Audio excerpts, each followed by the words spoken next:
So today we're going to be covering family a little bit at the beginning, and then also going into grammar to kind of start basic like introductions to Japanese sentences, Japanese grammar, so we can kind of build upon that later. So first we've got family. If you've watched the Netflix show Old Enough, you might have an idea a little bit of how Japanese families might be a little bit different than what we see over here.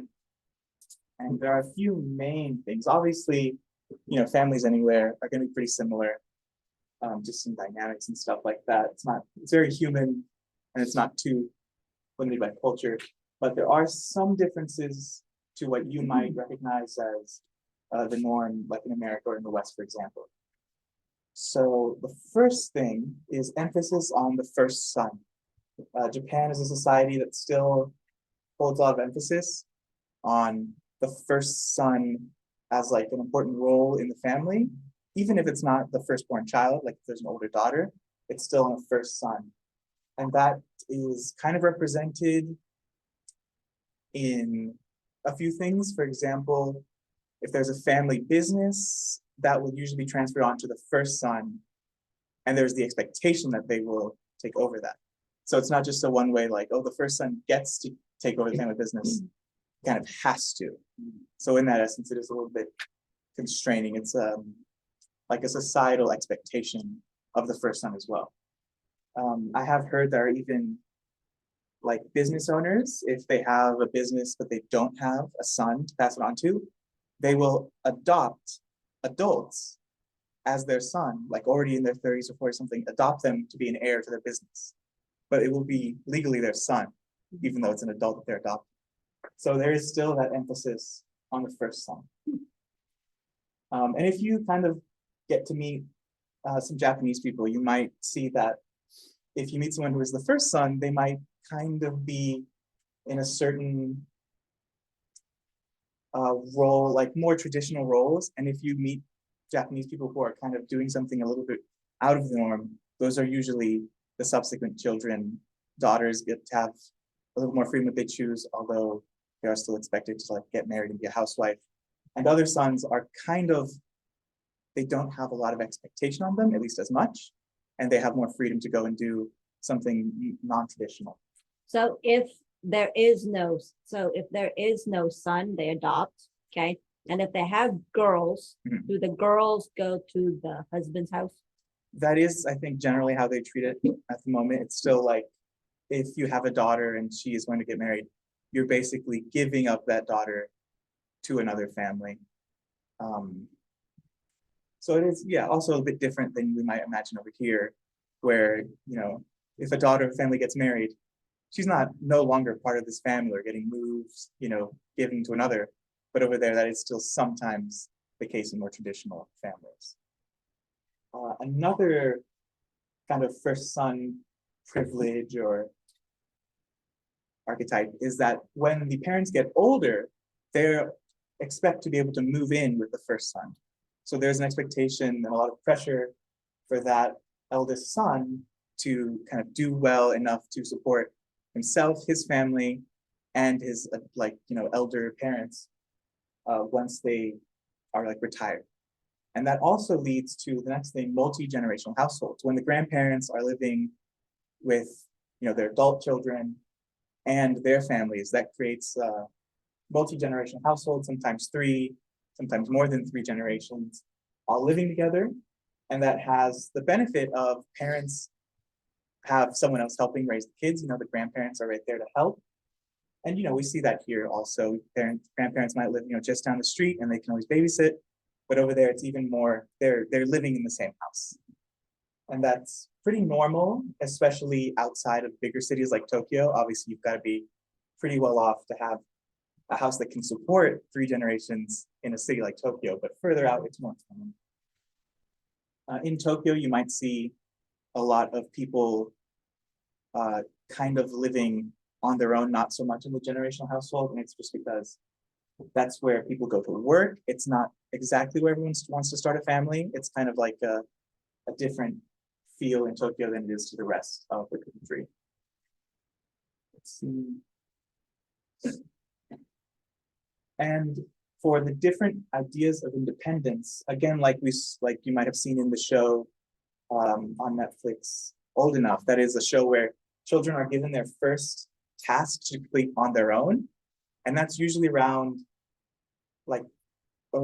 first grade or even sooner than that. So these children can be as low as like 2 years old, and they're given like a first errand to run.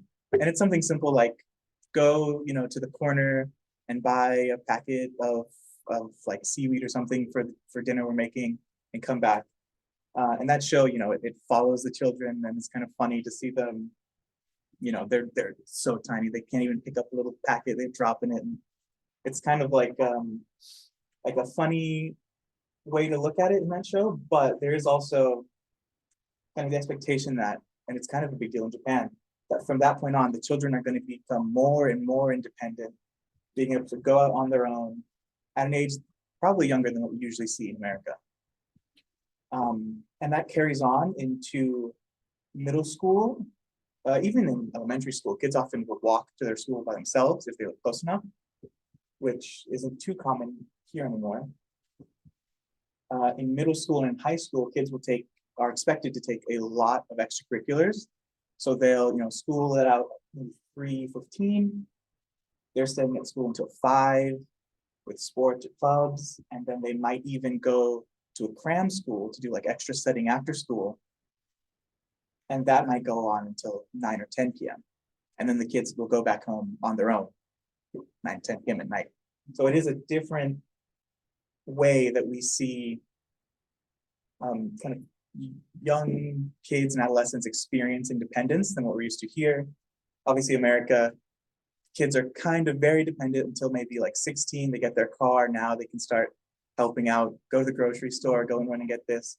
For Japanese kids, that expectation is a lot lower in age, I mean, and it comes partially from the way, like the infrastructure, if you live in a city that's walkable and safe to walk and bike, a kid can go and do things a lot younger. And once they get older, they can go even further away. In some really small island communities, kids are expected at around 15 to go off the island, probably maybe sometimes, 1 hour ferry or something like that, or even further.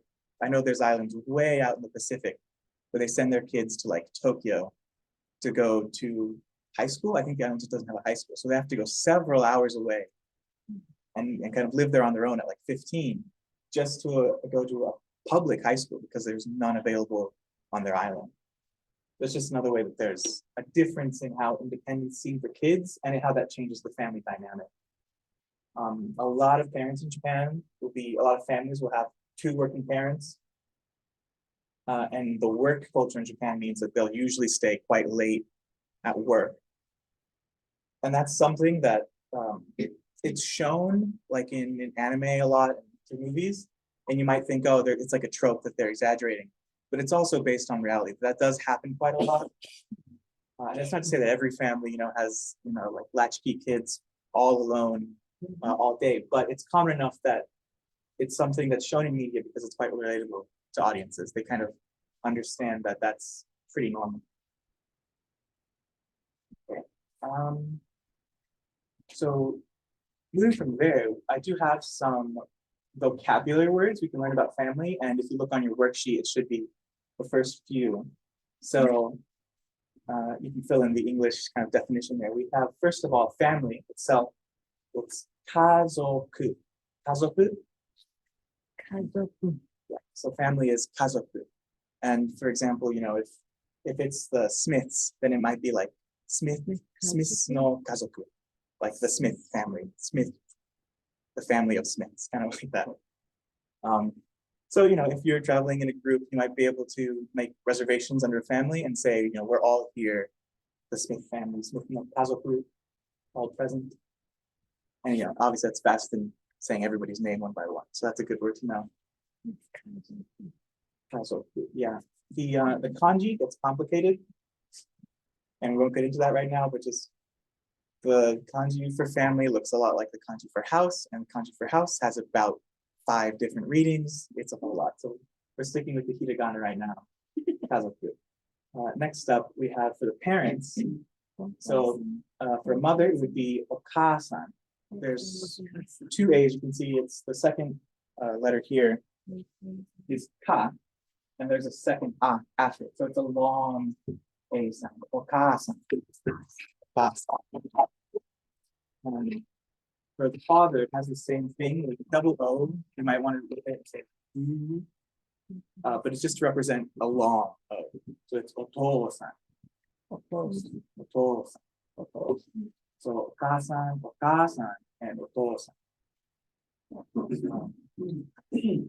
There are more casual and more polite ways to say it.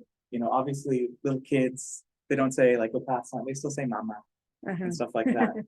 Another way to say it is haha for mother, haha, and for father, chichi. So haha and chichi. And it kind of levels up. Kids will start with mama and papa, then go to haha and chichi, and then, okasan, otosan. And then maybe, once they're grown and they don't want to sound like they're saying, mom, dad, something like that, they'll level up to something even more polite for mother and father. Like, they just add more things to it. So it'd be like hahaoya is like it's like saying like mother, parent. So it's just another layer of politeness. So that's parents. For children, to refer your children, son and daughter, son is musuko, and it's usually kind of shortened musuko. So the M and the S are pretty close, and then you lose some vowels in the middle. So musuko. And for daughter, musume.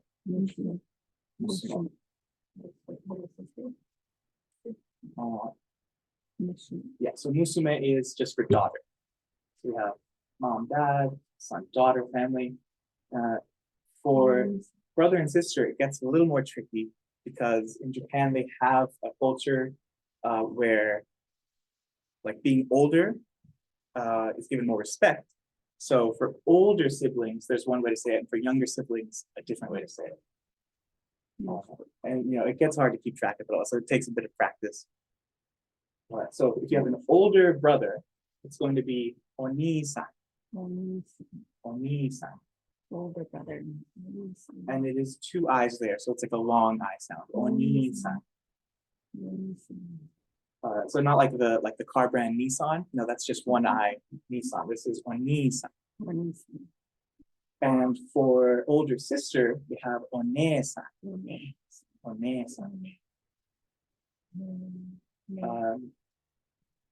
And this is just, of course, one way to say it. There are more ways to pronounce it, or different words to represent the same idea. So, like for instance, for older sister, you could say one-san, but if you were speaking to somebody else about them, like a higher level of grammar, you could say like ane. Ane also means older sister, but we don't have to get into that. This is like the most simple way that's easily understood and harder to mess up than the ones that are shorter. The fact that it's longer actually makes it a little more helpful to remember than like the one syllable ones, because then you just want to use it. Okay, for younger siblings, for younger brother, that's going to be ototo. So long O, short O, long O, short O, ototo. And for younger sister, it's imoto. Imoto. Another long O there. And one thing you might notice is for the similarity between like mom, dad, and older siblings is that both those end, or all of those end in san. And san, you might have heard, if you've seen Japanese media before, they add that at the end of almost every name. If I'm talking to Tanaka, I'll say Tanaka-san. Like Michael-san. Yeah, like Michael-san, like that. It's added to the end if you're talking to somebody else. And that's a form of polite speech. If you're, with your close friends, you don't have to say, there's still nicknames and stuff like that, and people shorten things and make it cutesy. But that's just kind of the base level respect that is given to strangers. And you can see kind of reflected in the fact that for parents speaking about sons and daughters, there isn't that. It's not musuko-san, it's just musuko. It's not like imoto-san, it's just imoto. So the younger people don't get the same respect. And it's not like they don't get respect, but in the language, it's not built in that they have any, I'm losing the word right now, honorifics. There's no honorific added on to the end for those. So that is like a reflection of the culture in the language. For the older people to have san at the end is another sign of respect. And san, like I said, is just used at the end for if you're talking to anyone like that you didn't know very closely.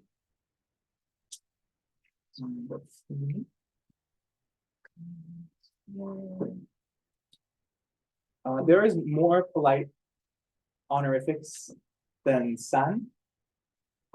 You could say sama, and usually that's only used when a staff is talking to a customer, because there is the idea that customer is God, and sama is an honorific only kind of used for gods and stuff like that. So you might hear that said to you, you might hear someone call you, by your name sama, if you're at a hotel or something like that. They're not going to bow down or anything, but it is like a very polite honorific, so you know that they're giving you a lot of respect that way. There are also words that you could add on to the end of something that is less polite and more casual. So for instance, when I was a teacher, you could talk to the students and use kind of the ones that are used for children. So if there's a girl, what's a girl's name? Now. Noriko. Noriko is a very common girl's name. Noriko, Yuriko, Yeah, all the cool names. Sayuri. Yeah. So if there's like Noriko, then, and it was like a little student, like a third grader, I might say Noriko-chan. Noriko-chan. And chan is like the cutesy kind of like way to speak to a child that's a girl. And for boys, let's say like Tanaka, it would be Tanaka-kun. Kun, K-U-N.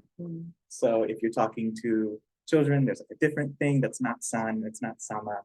So you can see there's kind of different levels of this. And besides san, the other ones aren't very necessary, but it's like something you might pick up once you start noticing Japanese people talking. And depending who they're talking to, you'll kind of pick up the context. Oh, this is how you talk to children. That's how you talk to, like, an elder and stuff like that. Okay. Sama for customers, right? That might be used. I think if you're going to a place that really puts customer service like as number one, you might hear them use sama.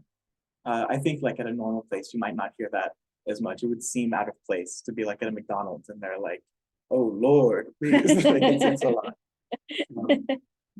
But they might still say okyakusama. Okyakusama means customer, and the whole word has sama in there. That's part of it.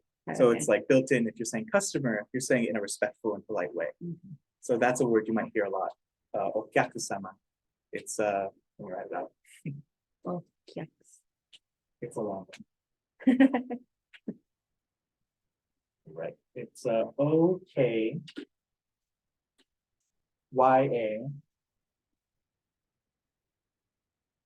K-Y-U S-A-M-A. Okyakusama. Okyakusama. Okay. The second Y might not be necessary. I need to recheck that.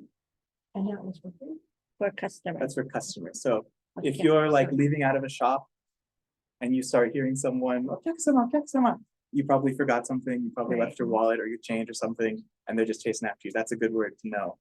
Because if you hear it, they might be talking to you. Okyakusama. Oh, that's a good one. And we'll go over that again once we get into like shopping. We'll go over that. Okay. So these are the basic vocabulary words for family, and we're going to get into how to use them in this section, grammar. Before we can do that, some basic like building blocks that we're going to use to make a solid foundation here. So we're going for, the topic is X, these are just variables you can plug in things. X, Y, yes. So you might recognize this hiragana character as ha. It's usually pronounced ha, but in this context, when it's being used as a particle, it is wa. And it's the same in like konnichiwa. Konnichiwa is written with ha, but it's pronounced wa. Same with konbanwa. It's written with this character, but pronounced a little differently with wa. And that comes from just tradition a long time ago with marking the subject of the sentence in like ancient Japanese, but it's still pronounced that way. So this marks the subject when you're in sentence. And we'll go into more detail on that a little bit later. And the second part is des. The u at the end of the second character there at the end. So usually you might want to see desu. Des. And I've heard that it's very common. But normally that u sound is dropped and you just say des. So you could say desu. And I think if someone was speaking like in a very deliberate way, trying to invoke some kind of tone, you might hear that from a native speaker. But it's usually like exaggerated. It's if they're trying to make a point when they use it like that. So in normal speaking, it's just des, des, and the u is silent. And that means it is. So it is the present tense conjugation of the verb to be. So it is. So this sentence that we're going for is basically saying something, subject, marking subject with wa, is something, why. So it's a very simple kind of statement, but we'll get into how we can use it in a very useful way. And first way, of course, is introductions. So this is very useful for, you just get in Japan and you want to practice your Japanese, you can just start by saying your name, stuff like that. So this is very useful for that. And the sentence we're going for is X is Y. It's pretty simple, but it's very versatile. You can use it in a lot of really great ways to get like a solid base for your Japanese. Let's see. Oh, and I'll make this more clear in the subsequent examples, but the subject of the sentence doesn't always need to be specified. This is because Japan is what's known as a high context language, where the best way to describe it would be context in what you say, like the words without the subject should provide enough context to know what the subject is. So, it's kind of the same in English. If you had to say a lot of short bits of information, you wouldn't say like, I'm Michael, I'm 24. You could just kind of make a shorter sentences or add different parts to make it simpler to say. In Japanese, they might still be different sentences, but you've already specified the subject in the beginning. You can leave it off for the rest if you think it's still clear in the conversation. If you're talking to someone, you're going back and forth, talking about a bunch of different people, you might still have to repeat it because now, oh wait, who are we talking about? I've kind of lost it. So it takes kind of like a high context understanding of the situation to know when you can leave it off or not. But we'll get into that and we'll be able to practice without it in a way that hopefully makes it kind of more clear how that works. So just if you guys have any worksheet already to be clear, wa or ha is the particle that marks the subject of a sentence. And des is the present tense of the verb to be, and it means it is. Yes. So for practicing our introductions, first word that's going to be very useful, obviously, is to refer to yourself. So for I, the word would be watashi. Watashi. So watashi means I. Yes. So I have a friend I've been talking to, and he tells me little bits and pieces of apparently how you show you've been well brought up. And he said, don't use watashi, say watakushi. Right, yes. I've heard that as well. I don't know if I've heard it properly in person, because it is kind of, watakushi is a more polite way to say watashi, so a more polite way to refer to yourself. It's also seen as like a more humble way to refer to yourself. So it's being, the way to be most polite in Japanese is to be humble. not to be like braggadocious. So it's like the kind of idea there is like, oh, it's just, you know, lowly me, like just simple me, not, it's hard to describe when there's only words like me or I, but it's a different level there. So you could use that, but I would kind of save it for some pretty limited situations. Maybe think. for somebody who's a director or something. Right, yeah. If you're talking to someone, you know, pretty high up that you're trying to impress, or impress or just kind of show that you're being very respectful, watakashi could work. There's also more casual ways to say I. There's things like ore and boku. That those mean I, but they're usually used by kids. Or it might be said like, a lot of people would say like an older man would use ore and a younger man would use boku. But for the most part, people expect women to only say watashi. And that is because those have like a masculine connotation, like ore and boku. And it's kind of, especially ore, it sounds like a more, well, vulgar isn't the right way, but it's a rougher way to say me, which is weird because we only have I and me, you know, that's what we're used to. But it's, you know, it's like sticking your chest out and saying me when you say ore. And the same with boku, but imagine, you know, like a younger boy A saying young man. Okay. yeah, a young. I think you really don't need those until you get to a more fluent level of conversation in Japanese. People wouldn't expect it of you. I think once you reach like an intermediate level, they just expect you to know when to not say watashi and leave the subject implied. So all that to say, watashi is what we're sticking with now because it is the most, it's like the textbook way to say I at the beginning. So watashi. Common tongue. Yeah. Okay. And so we can say, there's multiple ways to obviously say your name. But when you're saying your name, we would use, going off the structure we used before, watashi wa, and then blank your name, desu. So for instance, I'll introduce myself, watashi wa Michael desu. And I could say Michael, I could say Maikeru, depending on like if I wanted to say the katakana version or just English.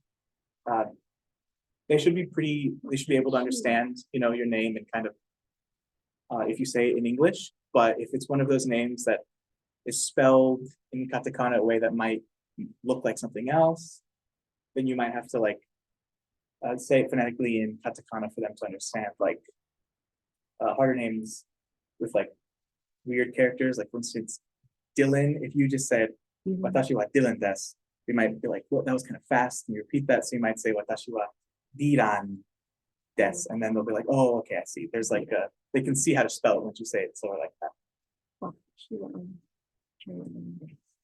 So I'm just gonna call myself Sakura from now on. So yeah, it would be watashi wa name desu. I am blank. So you have your name here. So if you would like to try it out on the blank spaces there on the back of your sheet, if you wanted to use the hiragana or just go for romanji kind of in a way that you can easily read it. So watashi wa, no, Michael desu, however you want.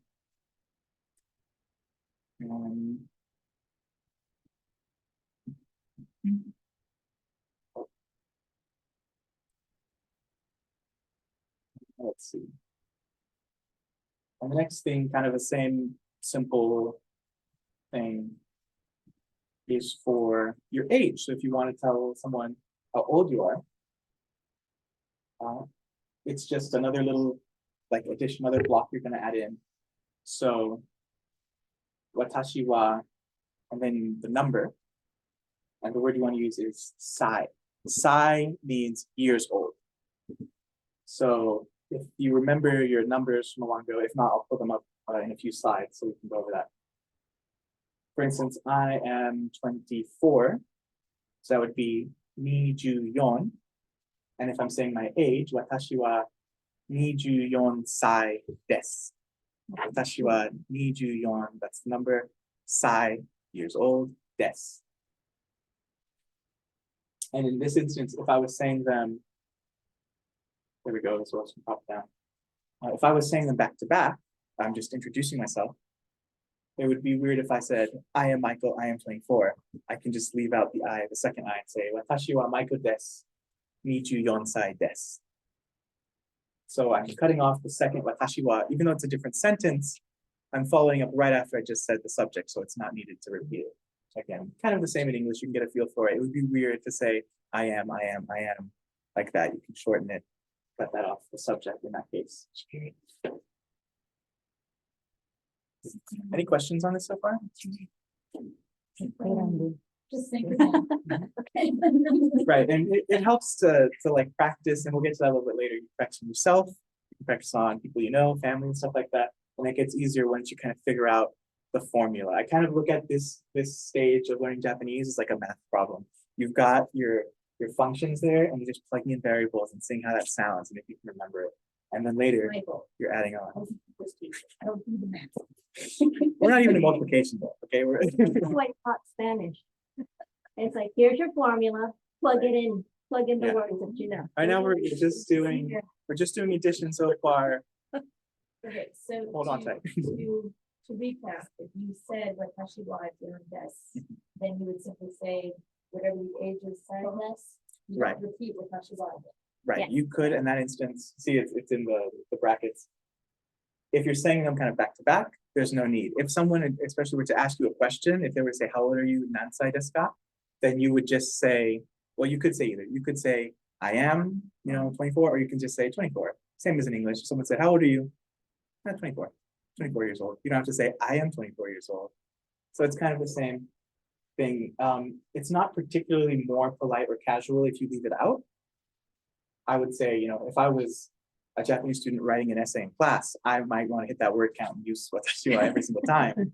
But in casual conversation, that's the instance where it helps to kind of learn when you can leave it out, because then you're just saving yourself more syllables. You don't have to get so tongue-tied on saying watashi wa every time as fast as possible.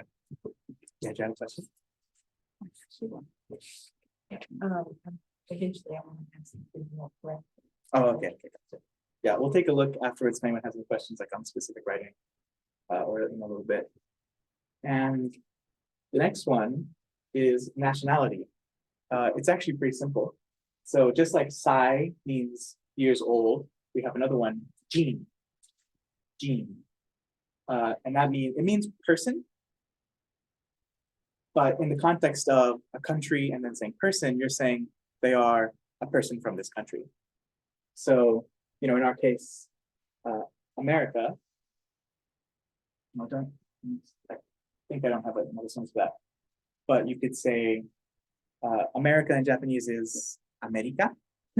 So the same, just written with a K. America-jin. Yeah, so America-jin means American or someone, from America. So watashi wa America-jin desu. America-jin desu. And if someone said, where are you from? You could just say, you could cut off the watashi wa and say America-jin desu. Or America-jin, even if you're just giving a short kind of answer. Luckily, America is one of the easier ones to say.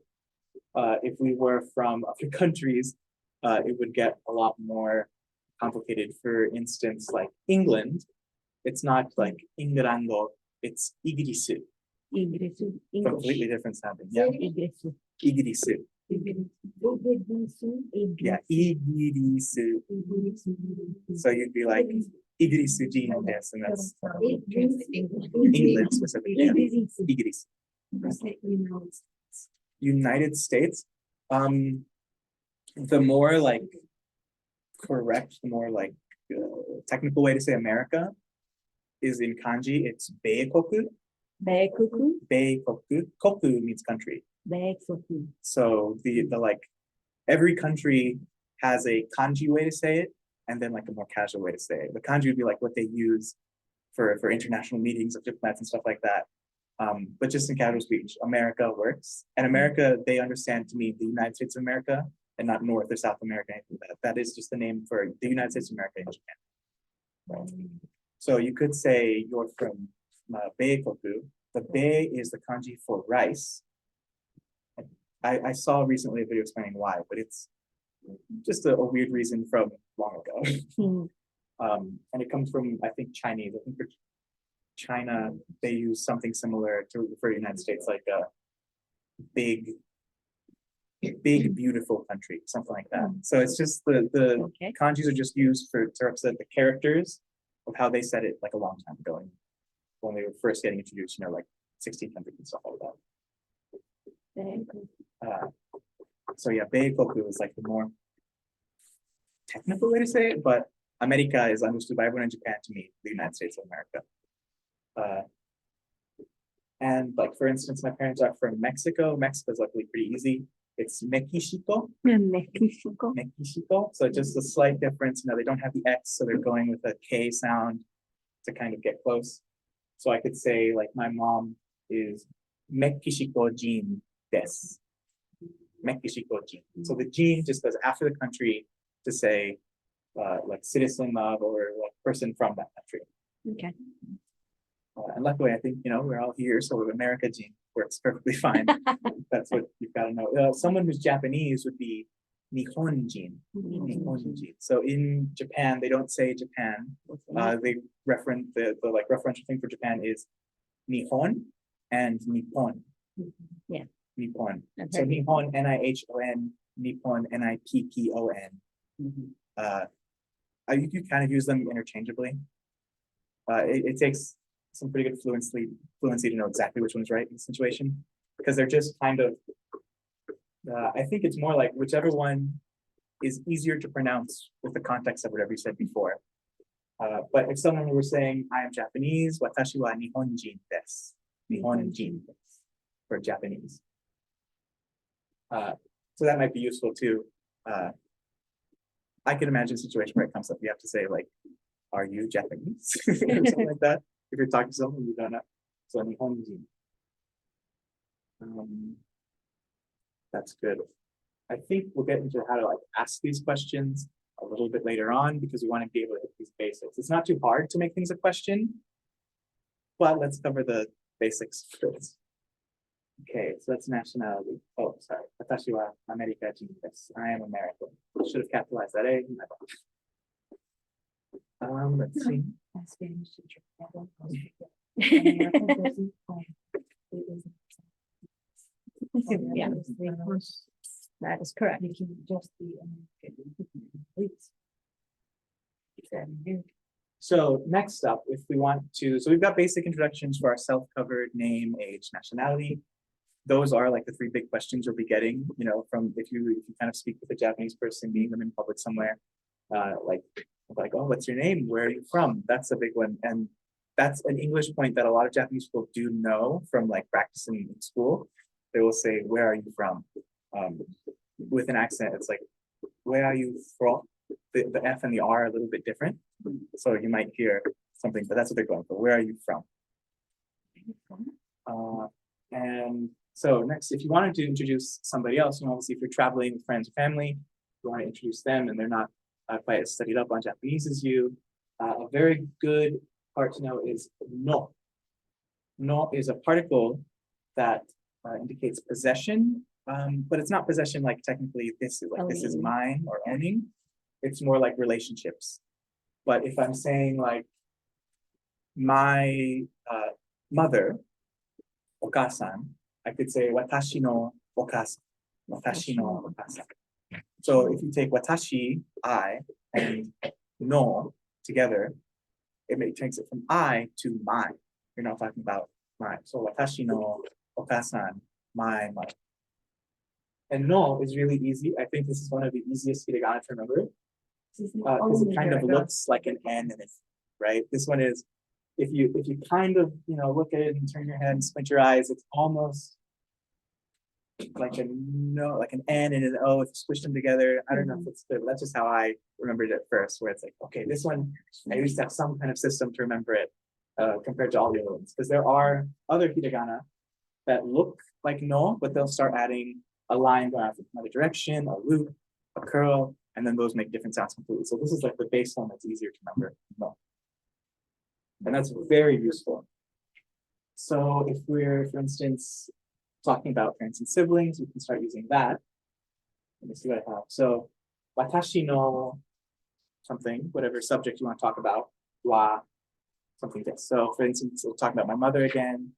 Watashi no okasan wa Mexico jin desu.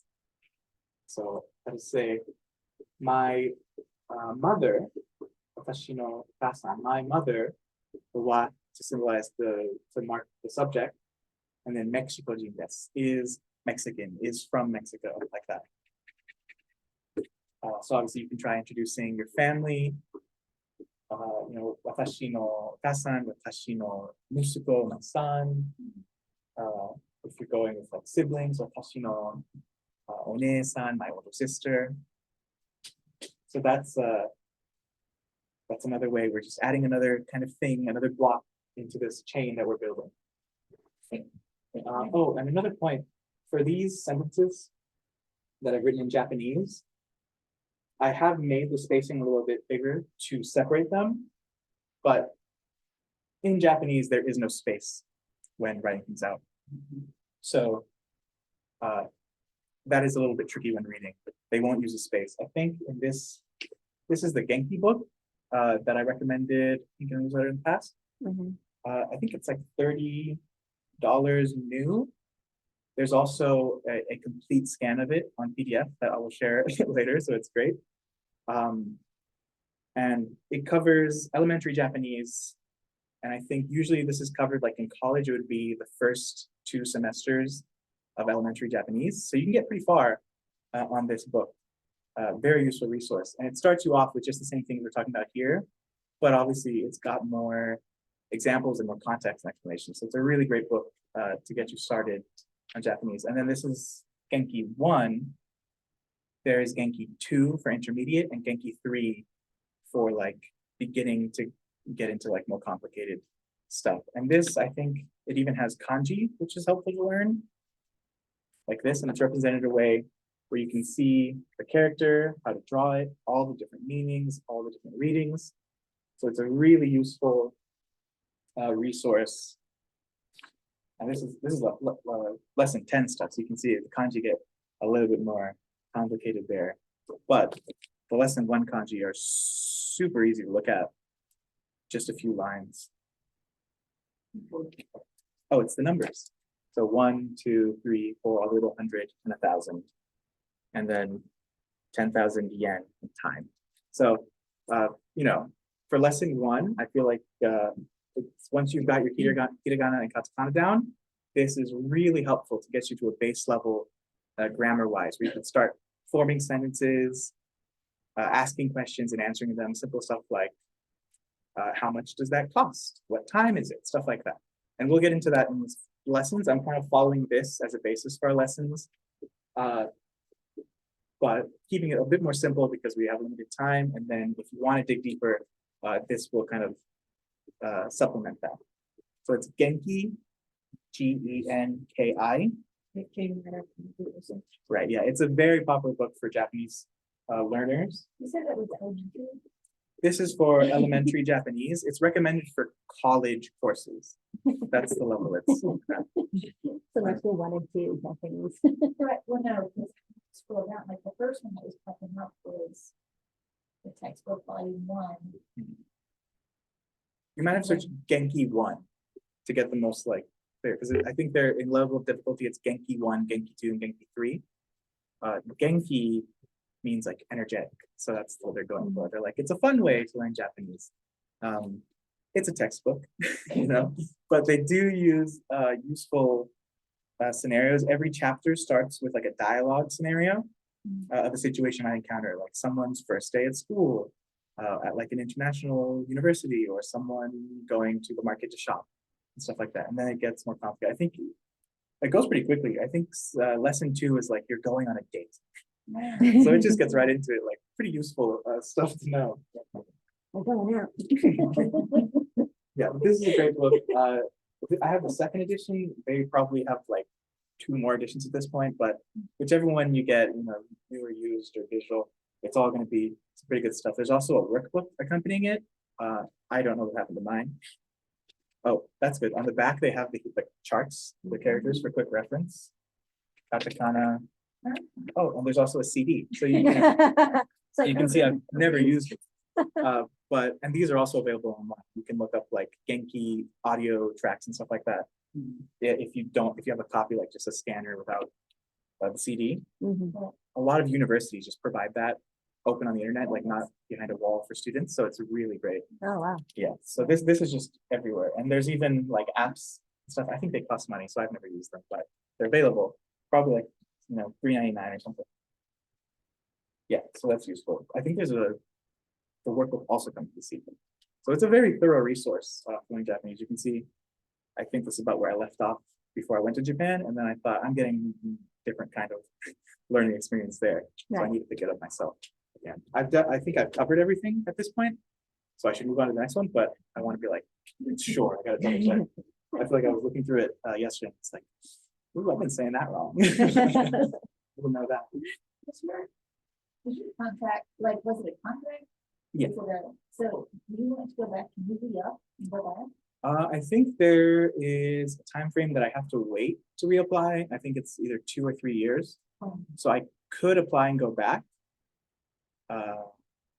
I don't think I'd want to take that gamble again because I really liked where I was before. And I feel like I would get disappointed if they placed me anywhere else. Yeah. And I don't think there's any guarantee at all where I would get placed. So if I was like, oh, I really like that town I was in, I'd love to go back. They're like, ooh, unfortunately, we need you on an island in the Pacific. Where there's nobody that speaks English. So good luck. There's like a non-zero chance of that. So I'd have a better shot talking to my old manager and getting like directly hired by them, I think.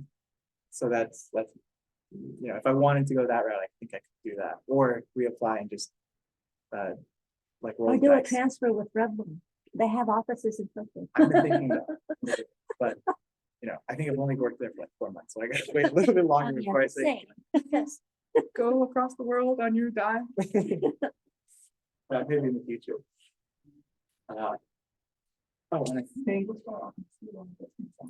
all right, so like we said before, watashi no family member is what we can practice afterwards, and name, age, nationality. So watashi no, something like that. Any questions on this? 私の。私の私は。 What is it? Okay, Yes. okay, gotcha. So the Y goes in between the family member label and the family member's name. Yes, that's a Okay. good point. Once you start introducing more particles, it gets very confusing on which one goes where. Even like Japanese people, there's probably one of the next ones we're gonna learn is ga. Ga is like wa, it marks, I think it's slightly different. I think it marks the object, but that's also hard to figure out in Japanese. So there's like a whole 40-minute videos on YouTube, how to properly use the particle ga. So that one, it takes a more time, but for this one, yeah, we want to use the no after watashi to symbolize like watashi no mai, belonging to me. And then what you're talking about, what you're actually trying to get through is the family member. That is the true subject of the sentence that we're talking about. And then after you mark that with wa, you go on to the information that you want to have, the name, age, nationality, or whatever.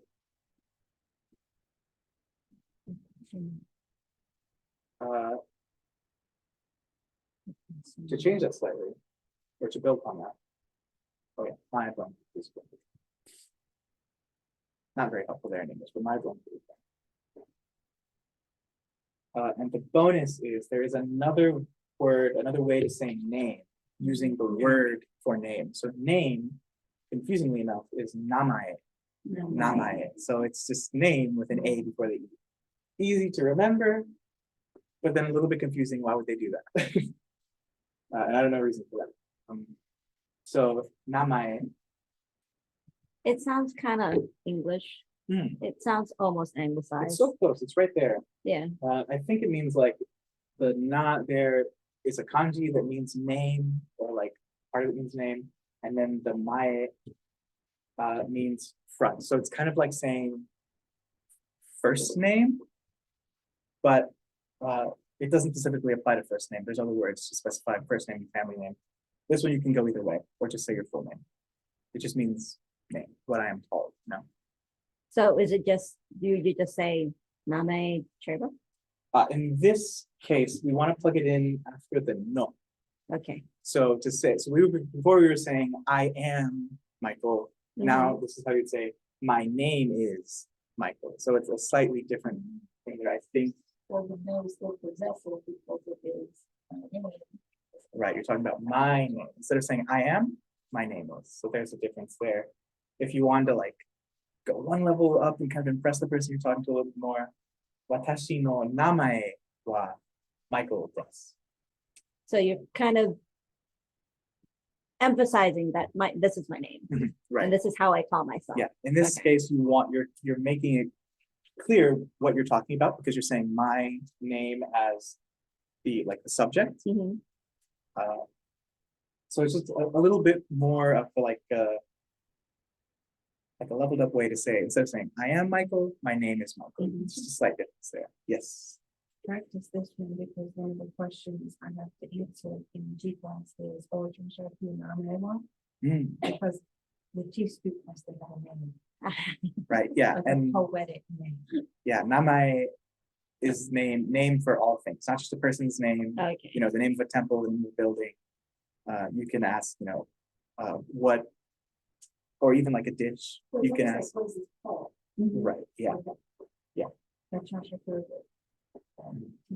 If you were gonna say, they bring you a food and you're not quite sure what it is, you could ask what it is, which might be actually more pressing, but you could ask the name of it if it's so good you want to ask for it again.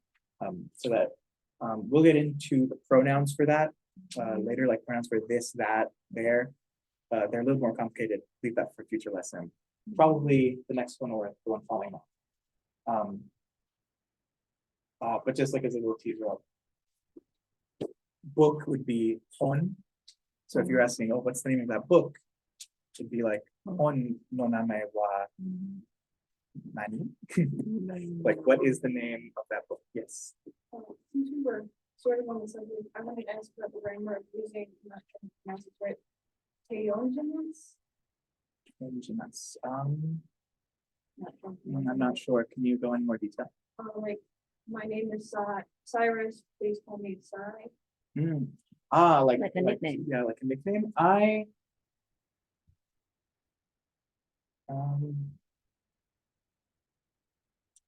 will get back to you on that. I'll make a note because I know that there is another way to introduce yourself that is more specific. Like when I had to introduce myself in front of like my manager for the first time, my senpai, my older coworkers were telling me, yeah, don't say like watashi wa Michael desu. Don't say watashi no namae wa Michael desu.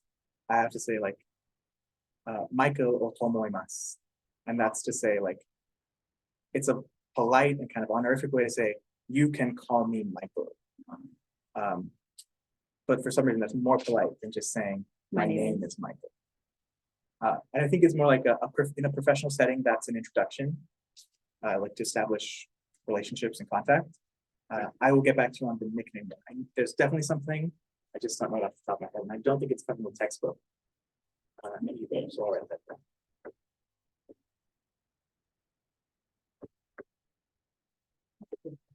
It is, because it is like Sydney, I always call him Sid.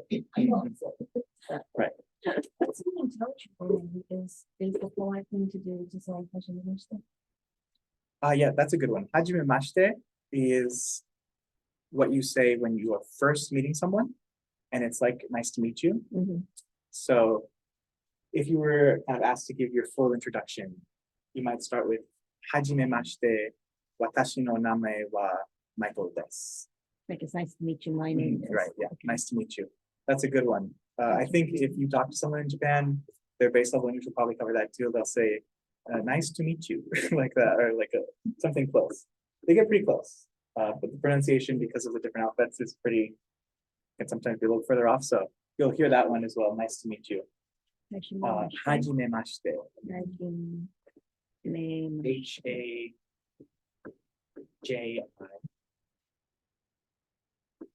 M-E, M-A, S-H-I-T-E. Hajime mashite. And I'll add that onto either our newsletter or in the next lesson. Nice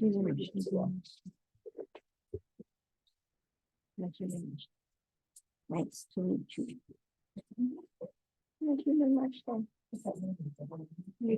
So yeah, hajime mashite, nice to meet you. That's a good one to know. Yes. That's a good one, yes. So basically when you were done doing your introduction and you wanted to, it's like a good way to end an introduction, basically. Yoroshiku or yoroshiku onegai shimasu. There is not a good direct translation in English at all. The best way I can think is, it's like saying, I look forward to working with you if you're in like a professional setting, or if you were just meeting someone like as a, a friend of a friend. It's just like, it's nice It's like, to make your acquaintance. okay. Something like I that. look Like, forward to seeing you again type thing. right. Okay. Yoroshiku onegai shimasu. The onegai shimasu is like being more polite. But you could just say yoroshiku if it was someone you're meeting like casually, a friend of a friend or someone you're being introduced to. Yoroshiku. I think I've seen it translated, all kinds of ways. Nice to meet you, something like that. Yoroshiku. And it can be casual like that. People might very quickly be like, well, tanaka desu, yoroshiku. Very short, very casual. Yoroshiku onegaishimasu. Would be Yoroshiku onegaishimasu. Yoroshiku. Yoroshiku. Yoroshiku. Yoroshiku. Yoroshiku. And that one, yeah, there really is no direct translation for that. I feel like I got so used to saying that now that when I'm introducing myself to someone in English, I finish my introduction and then I leave a pause and I'm like, I would say yoroshiku, but you won't know what it means and there's no name for it. So that's kind of where like it's a useful thing to know because it's just saying like, that is my introduction. And I'm done. Please accept it or something like that. Like we're moving on. Yeah, it's very good at the end of the introduction. That's a good one that you brought up as well. Yeah, I'll mention all these in the newsletter so we kind of build on what we've seen. And then plus onegai shimasu if you're trying to be extra polite.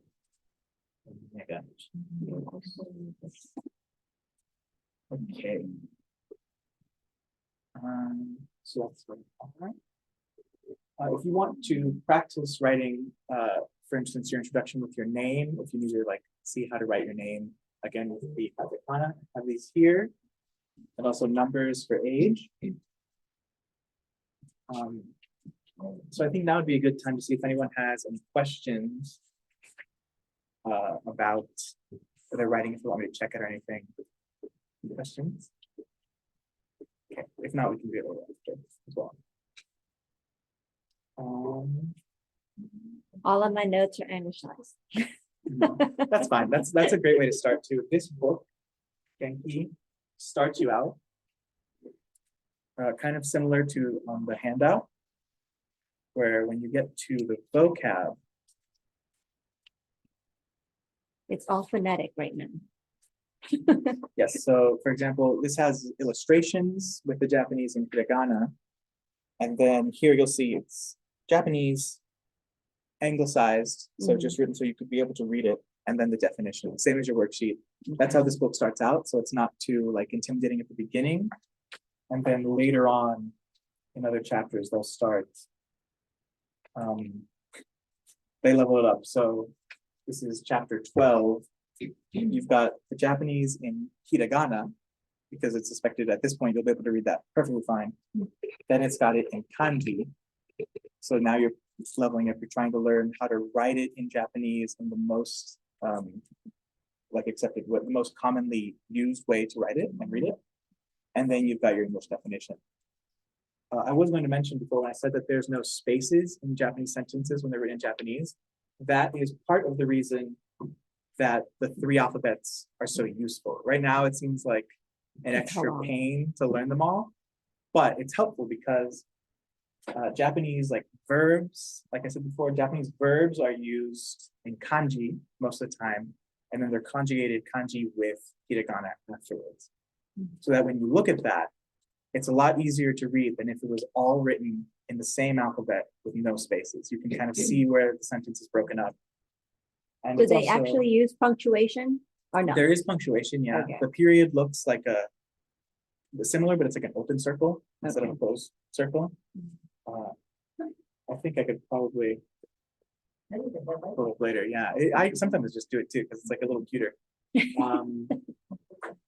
If you're typing like on a keyboard in Japanese, the spacing will be different. For instance, like with a comma, just I don't know why on the keyboard they'll do a comma that looks a little different. It's like flatter instead of being downwards. It's like this, and then they lose a huge space after the comma. So it's like I think it's more intended for like a line break, but when we're typing on a computer, it's they just do a comma and then like a tab over it. Okay. And something useful. I think the last thing is just homework. So I'll share the file for the Genki book in PDF. It's the whole thing. And I think it's somewhere like 390 pages. So you probably don't want to print it all out. That'd be expensive, but maybe printing the pages that are useful or just seeing it on like on a tablet or a computer is more helpful. Or you could get the book physically. Extra vocabulary. So I covered kind of the basic stuff for short introductions, but they level it up. They talk about occupation and like what's your major, for instance, because it's a college, like college is the intended audience for this. So let's say like, what's your major? What school do you go to? Stuff like that. So now that we're kind of getting the basics of sentences, it's good to really get the hiragana and katakana and your numbers nailed down for the lessons to come after this. And oh yeah, I was gonna say, if you didn't have time today, you could take a look and do introductions for your family, like the whole family, just to keep kind of ingraining and practice that. And I can check over those next time or today if you have time, if you want to. And next time, think of something that you might want to buy in Japan, whether it's a souvenir, clothes, a snack, and we'll go over how you could ask how much something costs, or say, what is that? Something like that. Very basic stuff for when we're shopping. We're going to that next time. Okay. Right. So that's the end. And I did want to show you guys just what it's like to type with a keyboard in Japanese.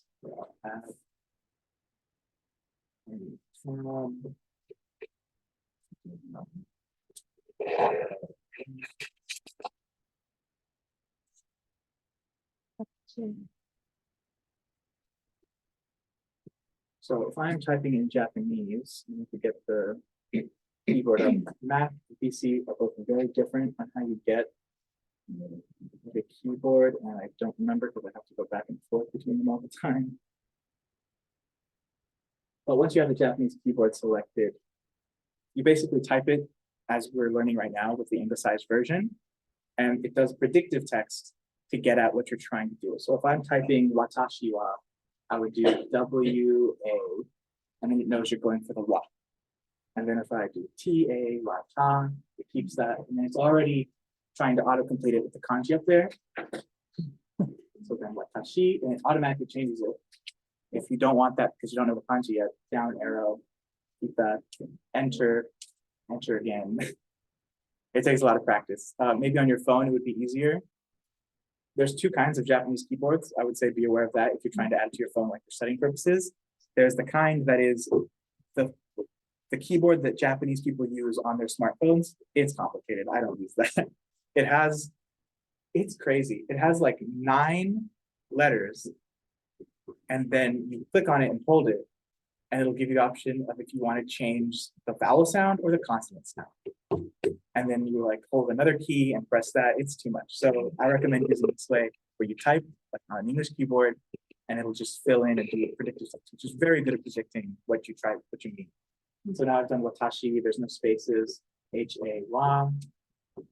Watashi wa, let's say Michael. Now if I'm typing Michael, I can't just type Michael because it won't know what I'm trying to go for. So that's where you use your katakana name and spell it like it is, like that way. So Michael is Maikeru, Maikeru.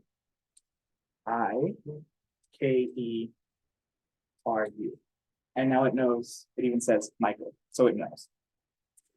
Tricky to get at first, but once you get used to it, it's very helpful. So I could say Michael, I could say Michael, and then that's trying to make it a verb. So it's just giving you the options. Like, did you mean this strange, obscure verb? No, I meant my name. Or like that. And then you just enter, and hit enter again. And then yes. Oh, I want to do this. So yeah, that's how this one works. And it's a little bit tricky at first, but it's way better than using Japanese style keyboard. That's I don't know anyone who uses that. Even like fluent people just like, what is the point of learning how to be like? It's like people who swipe to text. Like Yeah. that's a learned skill. You really have to practice to be good at like and making words. That's how you write on my keyboard. It's crazy. Okay. Oh, and here's the period. Like an open circle, much cuter. I think if I hit period again, it gives me the option of different styles. Like that. This keyboard is Okay. really great too. I think if I do like a smiley face, maybe not. There is a one way, I think in Japanese, if you do like a simple smile face on the phone, like an iPhone, it'll give you all kinds of like emoji versions of smiley face. That's really fun to do. Like the table flip thing and everything. There's tons of options for that. So that's fun. There's Yeah. a table flip emoji. It's like they get crazy. Yeah, there's one where like they do faces with weird symbols that aren't on our keyboard. I wonder if I can show here. I'll pull up like There's a table flip. table flip is a whole thing. It's like a meme in Japanese. Let me go Google Translate. There's two things I've heard Mhm. that are common in everyday speech. Right. In everyday interactions in Japan, and they aren't even words. Right. This is, no, I don't want that, no. Oh, right. Yeah, Is that some body right? language is good to learn. Yeah. Yeah. I do that all the time. It's part of it. The Oh. the way to like refuse something, we'll go over it later, is like ie. Ie means no. I think it's I-E. Ie. So, you know, if you were trying to refuse something like, oh, like, no, I don't need anything extra, or even if someone were being very grateful and you wanted to say like, no, it's fine, there's no need, you'd be like, yeah. So yeah, moving the hands around, that's a body language that's kind of similar. Like you might be able to kind of get that in context clues. But I'll try to think of more that are kind of So if different. somebody's handing you something, like trying to get you to take some flyers or something, Right, and you're yeah. like, "Ew." Yeah. Yeah, they will understand if you're just like, no, or just an X. They get that too. The X is like a big body language symbol that's used like from all the way. And kids and adults will still do this. I think people also like in Japanese, they borrow weird parts of English. So if someone like asked you something and you really didn't want to talk about it, they would say that's like a no-go subject. Mhm. So they say NG, just NG, NG, NG, no go. Okay. We don't talk about that. Don't ask me. So that's You don't weird. talk You'll about just, yeah, if you're scrolling on Japanese Twitter or something, you might just see a tweet that says like something NG, and you're like, why is there a random English alphabet? That means no go, and stuff like that. Yeah. And if you don't understand something, Yeah, I've seen Yeah. that one. I think the very first vocabulary thing in this book That's easy. Huh? There's is a facial expressions too. the very first thing is the word you use when you're filling a pause in a conversation while you're thinking. So they usually have as the first vocabulary word in this, or like of lesson one, because they're like, well, you're not very good at Japanese, so you're going to be saying a lot. So in Japanese is ano, ano, and you can stretch it out like you would you'd be like so desu ne. Yeah, so it's one of those. It's like very closely related, because you could say My public speaking teacher would probably stop me for that one. right, yeah. And there's another one. It makes me cringe. And there's another one. If you've said I know like too many times in a row now, different way to say the same thing is eto, ETO. So you could say ano eto oh, just kind of like keep going.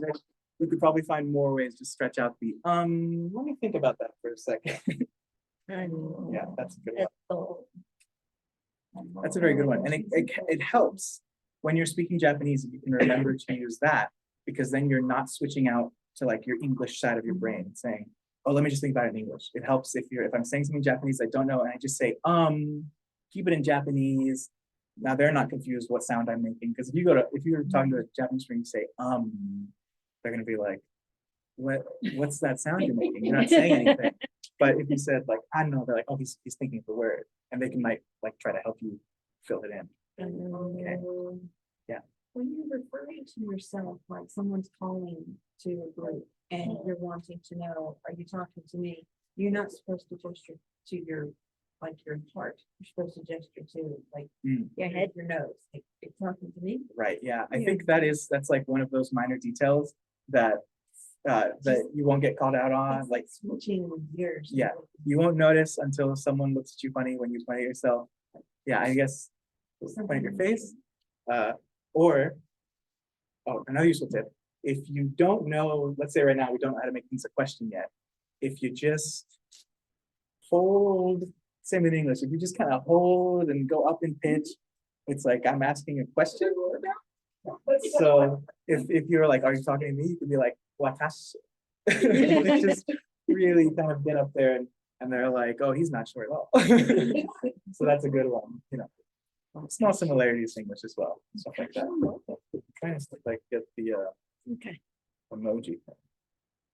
All right, so on the Japanese keyboard, I don't know if you can see this, but I clicked on a little smiley face on my keyboard, and now it gives me all these